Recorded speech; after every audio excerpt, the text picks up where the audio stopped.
All right, and welcome back. This is Morning Express, and today is Wednesday. Wednesday, we try and concentrate and look at matters health. And of course, one of the biggest subjects that we have had this year is COVID-19. And looking at our statistics and figures, we don't seem to be doing that well as a country. And that's the conversation that we'd like to have right here this morning. A quick reminder of the question that we had asked earlier on, and we were asking what you think is the cause of a spike in COVID-19. What do you think is a cause of a spike in COVID-19? The hashtag is KTN Morning Express. Let me just read some of the comments that have come through, and Gilbert is relating it to fans, and his question is, who ate the fans? Well, I don't have an answer for that. Jacob Matlala says that ignorance and poor act of example by leaders, political rallies, nobody is wearing masks. Who is Common Wanjiko to wear masks? All right, we have Kesema Mutisia who says easing of containment measures and corruption. We have Jimmy Gakio who says 1, government, 2, government, 3, government. And we'll continue with this debate, and keep your comments coming as we try and put our pulse on the country and find out how well our heartbeat is in regards to COVID-19. Now, joining me to have this conversation this morning is an epidemiologist and also a dean of school at public health at JKUAT. That's Jomo Kenyatta University of Agriculture and Technology, and it's none other than Professor Simon Muturi Karanja. Professor Karanja, thank you for joining us this morning to have this conversation. Now, looking at the figures that we have, what do you make? Maybe just give us an overview of how we are doing as a country in terms of containment of COVID-19 and flattening the curve. Thank you, Gitonga. Thank you for having me on the show this morning. Our viewers for today, I wish to share my experience and that of a team that I work with, our modeling team of JKUAT, and our partnership with MOH, with the Ministry of Health, with regard to COVID-19. Yes, Gitonga, you ask a very important question with regard to where are we? Have we flattened the curve? And therefore, maybe for our viewers, the first thing to note is, what is flattening of the curve? Because I think maybe there could be some misconceptions out there with regard to what is implied by flattening of the curve. Ideally, for those of us who really can remember, when you are looking at cases that grow on a daily basis, and especially now as we talk about COVID-19 cases, you talk about the number of cases that are cumulative every day. So the new cases that are produced per day can be plotted on a curve.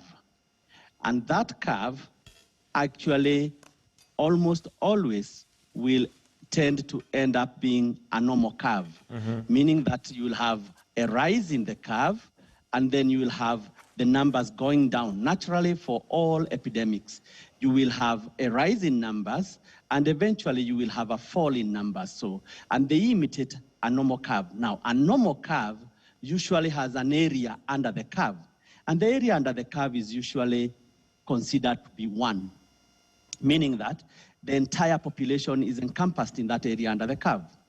Now, when you have an epidemic like COVID-19, which moves very quickly, the transmission rate is quite high, you have a very, very fast growth in numbers without interventions. And now, what we had anticipated by April or May of this year, without interventions, we would have been overwhelmed by having even over 12,000 cases of COVID-19 per day. And that was reported very early. And based on our modeling, we realized that had we not put, or had government not put interventions in place, we would have been overwhelmed. Now, what is flattening of the curve? Flattening of the curve is ideally the institution of restrictive measures that help to make sure that you are able to bring the peak of the curve down as you lengthen the duration within which the total number of cases are experienced. Meaning that you give government, you give ministries, you give communities, you give individuals time to respond to the disease in a way that you are not overwhelmed.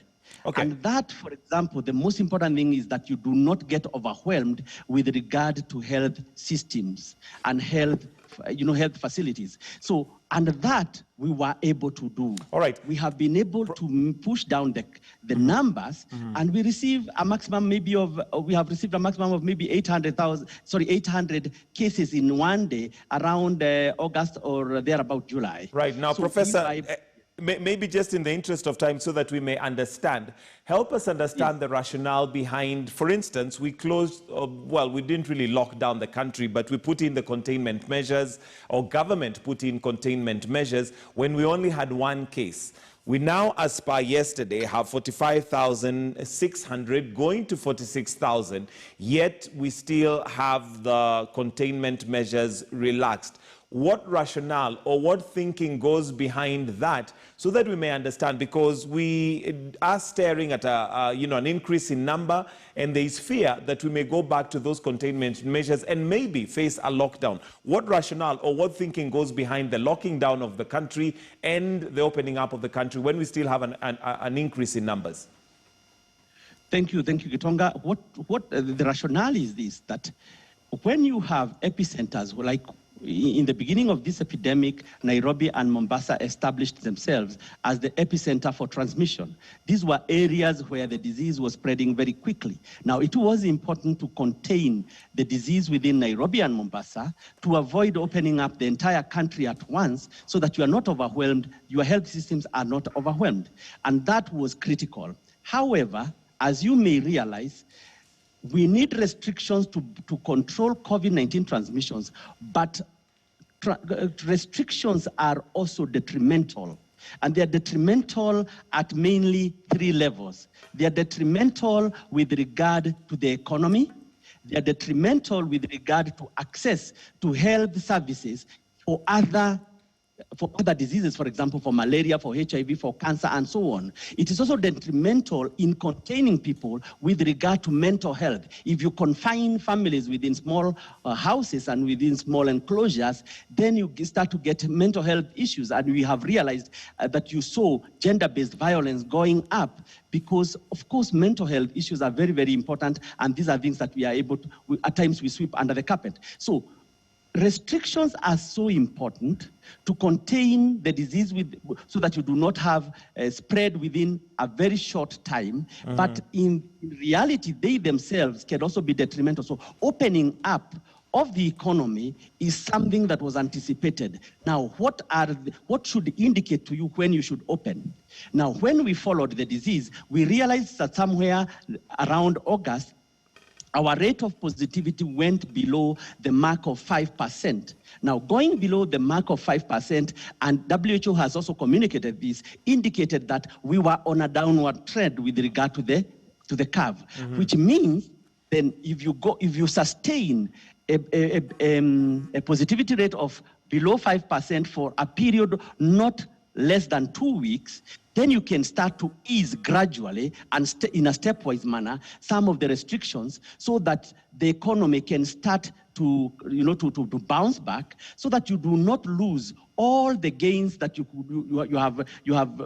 have been able to make, and also you do not hurt the people so much that they suffer from other conditions like from lack of food, from malnutrition, that goes beyond what they even suffer from. Okay, I think that's well understood. So in your experience as an epidemiologist and maybe looking at the world trends, we have countries that have had a second surge, and as a result, they've had to put back those containment measures, which I'm sure government is trying to avoid for those reasons you've given. One, of course, being the economy, being a major one, again, given that as a country, we may not afford to lock down the country. And second, you've mentioned the mental health issues that we may be going through. But from your experience, from what you're seeing going on, from the trends, looking at, world over, do we look like we could be heading towards a second containment measures by government, given the numbers that we have and how people are behaving, honestly? Thank you, Gitonga. I think it is unfortunate that we might be ending there, and we might be pushing ourselves very quickly to that direction based on our complacency with regard to adherence to public health and social measures. Ideally, if you look at when we opened up for a good reason. However, within a very short time, you saw that people started to engage in social gatherings without regard to this disease. And we have heard that if you behave normally, actually, it's going to this disease is going to hit you. So ideally, complacence on our social behavior, and especially when it comes from leaders, it becomes very, very nauseating, because we have seen political meetings that are not called for. We have seen gatherings. People are undertaking what you can call binge drinking. People are rushing to bars. Within a very short time, they wish to take so much booze and then get back home. But in these areas that they are getting into, they are so crowded with the...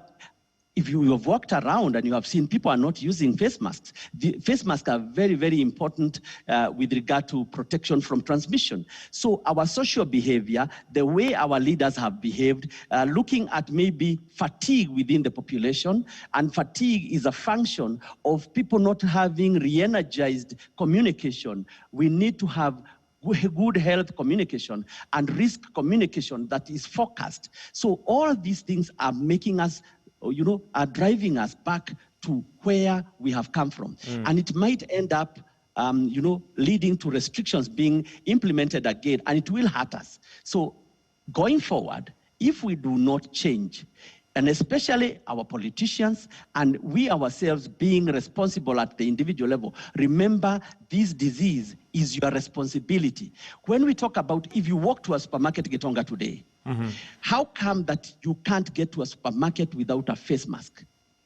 The enforcement in a supermarket is strict and is good. That is what we are looking for. Where are our enforcers? Why is it that if you walk to any other institution, we are not expected to put on face masks? We need to up our game on enforcement. We need, for example, to adhere to public health and social measures. Therefore, complacent behavior should go away if we don't want a lockdown or further restrictions. Further restrictions. And maybe this would be a good time, Professor, to hear from you as an expert, as an epidemiologist, and your message to our politicians. Because like you mentioned, to many institutions, if you go now, they already have those containment measures where you'd have to wash your hands before you get into a supermarket or into a public space. You'd have to have your face mask. They're going to check your temperature. But when it comes to political rallies, all those are thrown out of the door, starting with the very politicians who are holding those rallies. What message do you have for them? We need to remember that our politicians are they sit at the apex of our, of our pyramid. These are the people that we look upon to.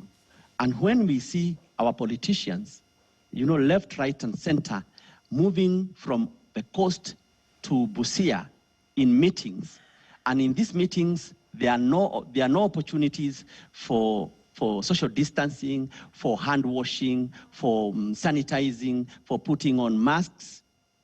Nowadays, if you walk, people will tell you, greet me with your hand because hakuna corona. And where is this behavior coming from?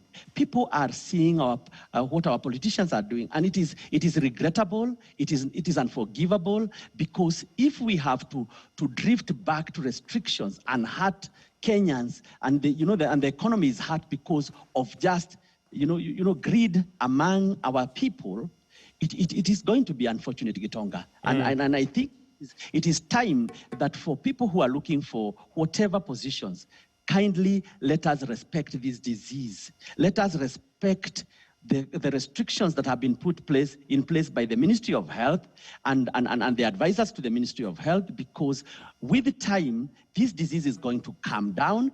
It's going to become endemic, so we have to learn how to live with it. But in this very important transition time, it is not about time to be on the streets. We need to restrict all forms of social gatherings, including, for example, weddings, barriers and things like that. And we should start with political meetings. Okay, and maybe another area that we may need to just clarify and ensure that we're on the same page, especially as a country, is the area of symptoms.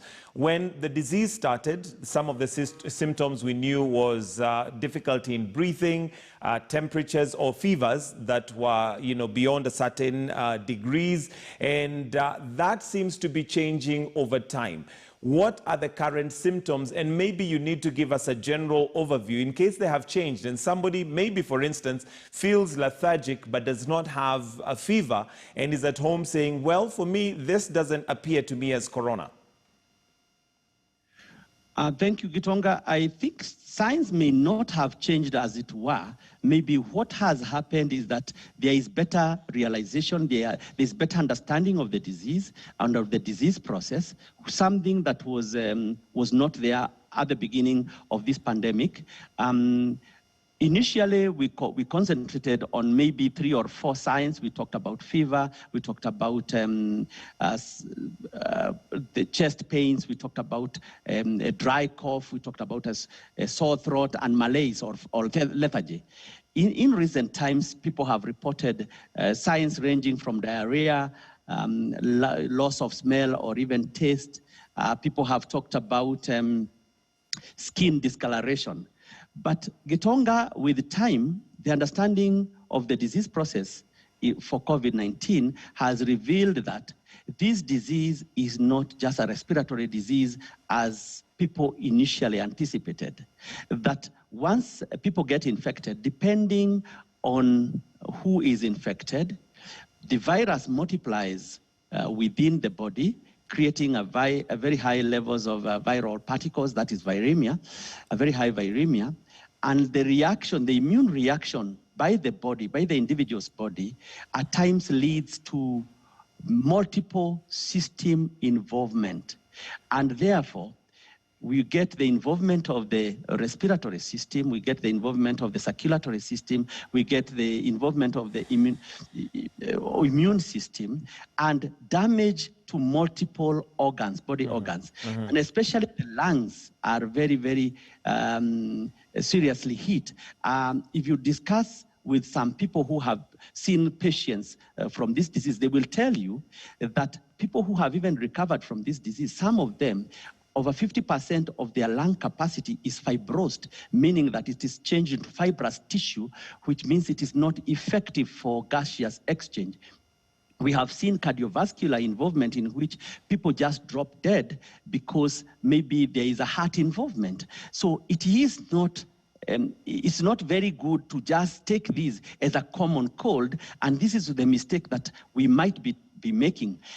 It is even projected that post-COVID, people who have gone through this disease have been positive in the past and have shown symptoms and recovered, may have maybe a nightmare going forward with regard to them not compensating for oxygen intake, because lung tissue is completely damaged, and maybe may never get back to their normal function with time. So a lot of rehabilitative services will be required going forward, and therefore, this is not a disease to joke with. All right, and the other question, of course, is in regards to herd immunity. We do know that the World Health Organization is working day and night to try and get a vaccine, but this has not been the case.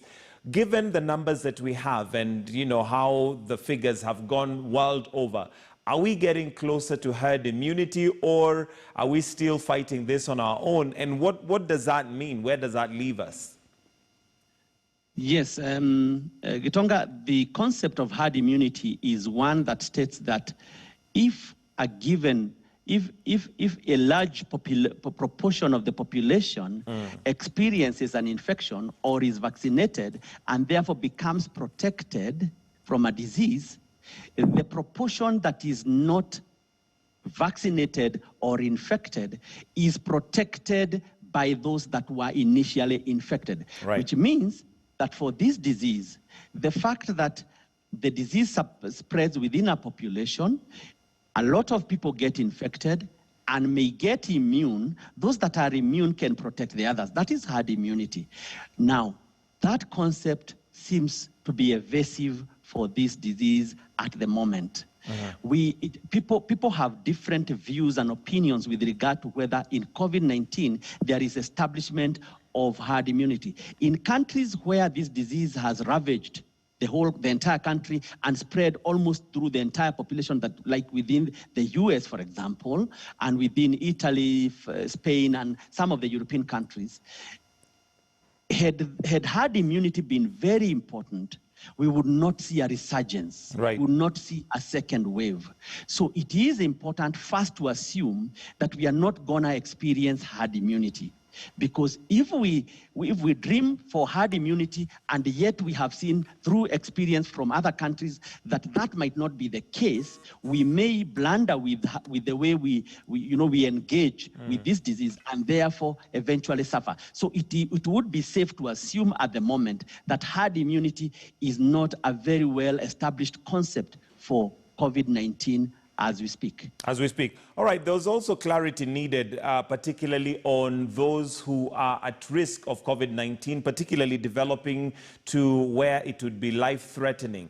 There was, or there is still a notion or a feeling that the younger generation, the youth, particularly those from teenage maybe to around 30, 35, may not be as high at risk as the toddlers or the older generation. Is still this the case, given that now we know more about the disease? Because that is also a huge demographic of our population.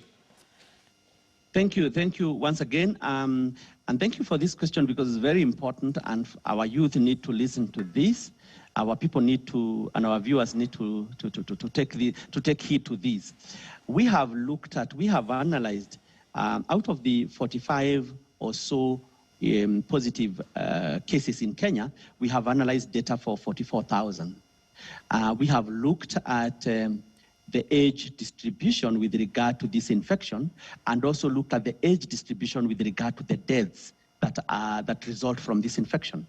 What we have realized is this, is that of these 44,000 infections in Kenya, the age between 20 and 39 years is responsible for 52% of the infections. The age that is just 40 to 57 years is responsible for 30%, which means those two age categories, 29 to 39 and 40 to 57, account for 82% of the infections. Now, for persons aged 58 years and above, they account for only 9% of the infections. Now, I want to turn around that and look at, so who dies out of this disease? So we have talked about those that get infected, but who is dying? I want to state this, that of the 9% that is contributed by people aged 58 years and above that are infected,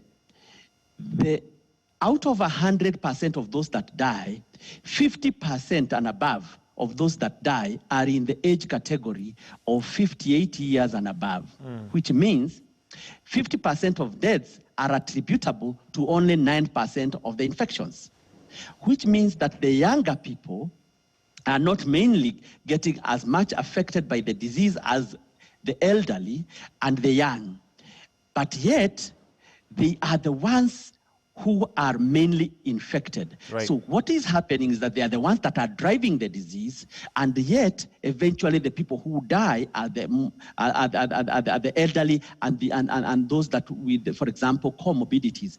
And that has prompted the CAS Health at times to say that the younger generation is killing the older generation, and that fact has not changed as yet. That is the truth. All right, and we are out of time, Professor, but your closing remarks and generally your clarion call to Kenyans as we continue to try to flatten the curve. Yet, when we look at the behavior that we see out there, you've mentioned politicians, but we also have Kenyans who have literally thrown caution to the corners of the wind. What would your closing remarks be, and your cautionary remarks? Thank you. I want to thank you for inviting me for this program. I wish to tell Kenyans that it is important to realize that when COVID came, when we got COVID into Kenya, a lot of other essential health services were, people were locked out from essential health services because of the fact that a lot of healthcare facilities were set aside for COVID. Our vaccination coverage has gone down. Meaning that children are not as protected from other diseases as they ought to be, which means an entire generation could have a problem going forward. Elderly people with cancer are not getting services as they should. The economy was very badly hurt by this disease. We seemed to have contained the disease because what we call the non-pharmaceutical interventions reduced the disease to a level that we could start opening up the economy. And that was very important for us. The fact that we have slackened, the fact that we are complacent with regard to adherence to the public health and social measures is hurting Kenyans because the disease has started to have a resurgence. We are going to have more numbers growing with the time. And if this happens and restrictions are put in place, even before we recover, it is going to hurt us even more. So right. The choice is in our hands. This disease is in our hands. So for the entire Kenyans, just know that our lives are in our hands because if we do it right, we are going to succeed as a nation. But if we continue with this behavior that we can call bad behavior, then we should be ready to face the consequences. All right, Professor, I think that would be a perfect place to close this conversation. Thank you very much for joining us this morning. That's Professor Simon Muturi Karanja, who's an epidemiologist, but also Dean of School of Public Health at JKUAT. And of course, the discussions revolving around COVID-19. And that question that we've been asking is whether, or rather, what you think attributes to the fact that we are not flattening that curve. For now, we're going to take a short break, but do stay with us. We have more lined up for you, including the, Mashujaa Day speech that the president gave yesterday. Trix is going to be delving into that and looking at what are some of the intonations that were made from that speech. Remember, we have the president literally dismantling the deputy president